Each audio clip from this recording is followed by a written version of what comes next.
Fala torcedor rubro-negro, bem-vindo ao canal de notícias do Atlético Paranaense. Mas antes, não se esquece de se inscrever no canal, curtir e comentar o vídeo. Vamos às notícias. Vamos falar sério agora e refletir sobre o jogo contra o São Paulo e o momento em que nosso Atlético se encontra. A conversa de hoje é sobre alguns jogadores que estiveram em campo e outros que ficaram de fora. Quando o time passa por um momento negativo, como o que estamos vivendo agora, o futebol brasileiro costuma recorrer aos jogadores mais experientes, aqueles mais cascudos, que já viram de tudo e supostamente têm a cabeça mais fria para lidar com a pressão. Mas será que essa estratégia está funcionando para o Atlético? É uma questão que precisamos refletir profundamente. Olhando para o jogo contra o São Paulo, a ausência de alguns veteranos foi notável. Dos 4 mais experientes, só o Pablo estava em campo. E, ironicamente, ele acabou sendo o que menos entregou em termos de desempenho. Ao longo do ano, vimos um Pablo que deu poucos sinais de evolução, e mesmo esses lampejos foram curtos e inconsistentes. Quando olhamos para o desempenho da zaga com Gamar e Bel, por exemplo, fica claro que, mesmo com a ausência de Thiago Heleno, não houve uma diferença tão significativa. Não é como se ele tivesse mudado o cenário do jogo se estivesse lá. Outro ponto importante é Fernandinho. Ele talvez seja o mais consagrado do grupo, com uma bagagem internacional inquestionável. Mas estamos falando de um Fernandinho de 39 anos, que vem de uma lesão grave, longe da sua melhor versão física. Ele não é o Fernandinho incontestável de outras temporadas, aquele jogador que muda o jogo.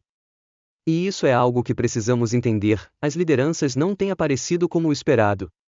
Ao invés de termos os medalhões segurando a bronca e liderando o time psicologicamente, eles parecem estar tão afetados quanto os mais jovens, sentindo a pressão e o peso da temporada. Para nós, torcedores, fica cada vez mais claro que esses veteranos, que deveriam ser âncoras, têm oferecido pouco ou quase nada em termos de estabilidade e liderança.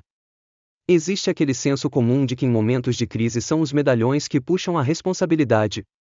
Mas não é isso que estamos vendo. A expectativa era de que esses jogadores experientes dariam suporte aos jovens e ajudariam no desenvolvimento deles, mas a realidade está muito distante disso. E é necessário questionar, se esses jogadores não estão conseguindo gerar o impacto necessário, por que insistir em colocá-los em campo em nome da hierarquia? A verdade é que temos um elenco onde o mérito em campo não condiz com o status de muitos jogadores. Isso ficou nítido no jogo contra o São Paulo. Quem se destacou? Não foram os veteranos, mas sim os mais jovens, como Filipinho na zaga e Julimar no ataque. Isso nos leva a crer que, para salvar a temporada, talvez o foco deva ser nos jovens, que ainda têm gás e parecem dispostos a fazer a diferença. Para o próximo jogo, essa é a minha expectativa, ver os mais jovens, como João, Julimar e Zapelli, assumindo o protagonismo. Esses são os jogadores que têm mostrado algum brilho, e talvez seja neles que a nossa esperança esteja depositada. Porque, convenhamos, depender dos veteranos nesse momento parece uma ilusão, um muro em ponta de faca.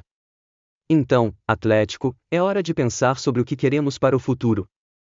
Este clube sempre foi um lugar para desenvolver jovens talentos, e é preciso voltar a essa essência. É hora de focar em quem pode crescer junto com o clube e nos tirar dessa fase complicada. Fica aqui o nosso desabafo, e que as lições desse momento não sejam esquecidas. E aí, torcedor, curtiu a notícia? Deixe seu comentário abaixo e fique atento ao nosso canal.